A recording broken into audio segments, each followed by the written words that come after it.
Hi and welcome to Edge of Play's Back to the Tactics board. This is a European Championship special. We're looking at the teams in the different groups, their tactics and their key players, strengths and weaknesses. The information in these videos has been mainly sourced from the World Soccer magazine, which has got a great European Championships special in there, BBC Sport and various other media outlets as well. In each video we try to look at the qualifying records, the tactical approaches, the strengths and weaknesses of each team. So today we're looking at Group A, Italy, Switzerland, Turkey and Wales. Italy are coached by Roberto Mancini. So Italy in qualifying, top of the group, played 10, won 10. Look at that goals against, just 4 goals conceded.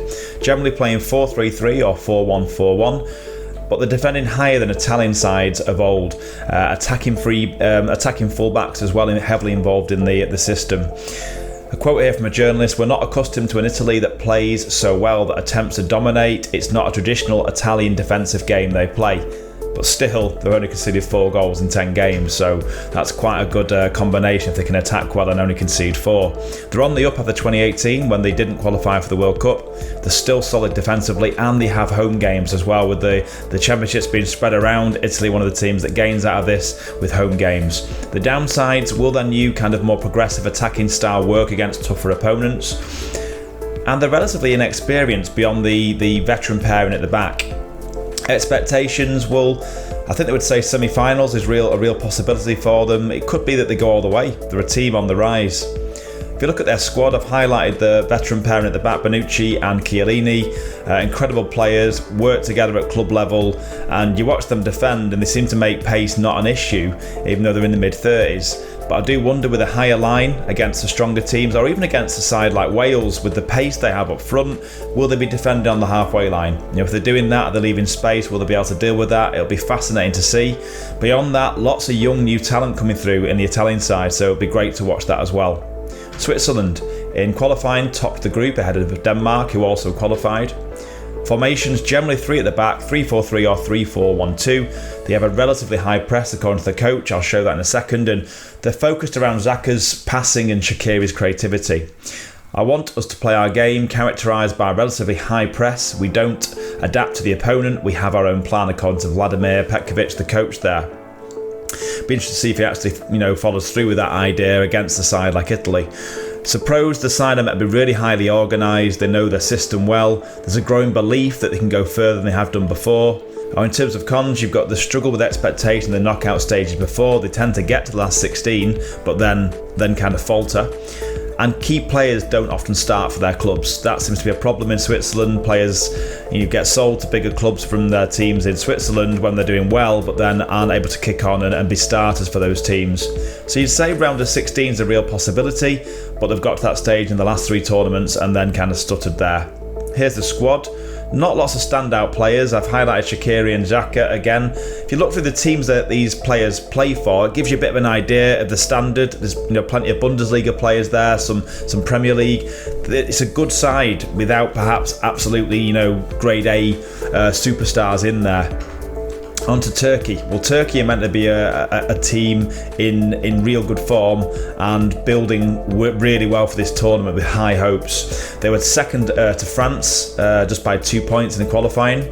They usually play a 4-2-3-1, but Gunnez adapts depending on the opponent. One centre midfielder sits, one's box to box, and the manager's known as being a great tactical mind as well. One journalist says Turkey has a top-class defence. Interestingly, Turkey did better against stronger opponents in qualification.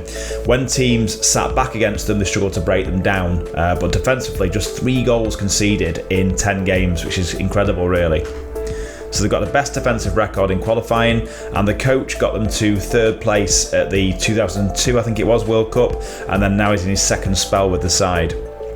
They have more players than before at top-level clubs.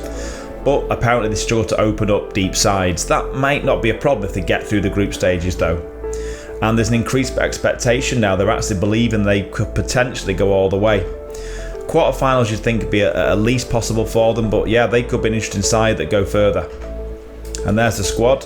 I've highlighted Demiral, the Juventus centre-back, and Yilmaz, I think 35 now, playing in the French League, still scoring, still playing very well. But if you look through that squad, there's some really, really good players, and as a squad, they're meant to be well covered and very tight as well. So on to Wales then. They came second in the qualifying group.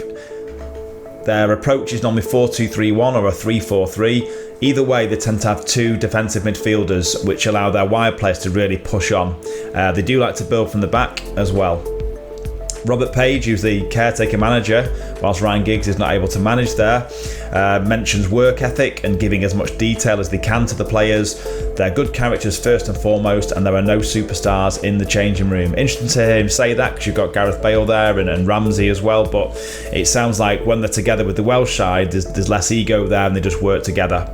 In terms of pros, well, lots of youth, lots of pace and energy, an increased strength in depth in all positions and in belief. I mean, that semi-final run not long ago is quite incredible, and they've got a number of players from that run. In terms of downsides, could it be having a caretaker manager could disrupt them in those fine margins it'll take to get further? And they're relatively inexperienced. If you look at their squad, there are players there that aren't really, regular in their club sides, but they've come through and Wales are kind of fast-tracking them into the national side, and that's going to be interesting in the years to come. Will it be too soon for them at the moment? You'd think round of 16 is really possible for them, but if you get to semi-finals recently, then you'd be hoping to get to at least the quarters perhaps this time round. There's the squad. I've highlighted Ramsey and Bale, but there's an emerging players in there like David Brooks and Daniel James and Kiefer Moore up front as well, a big striker who's kind of give them a different option. So there's Group A for you then. How do you think this group will play out? Do comment on our social media and consider yourself who's going to come out in first place, who's going to take other qualifying positions, who's going to come bottom in this group. It's very competitive when you look at it. Hope you found that interesting anyway, and look forward to seeing you when we look at Group B.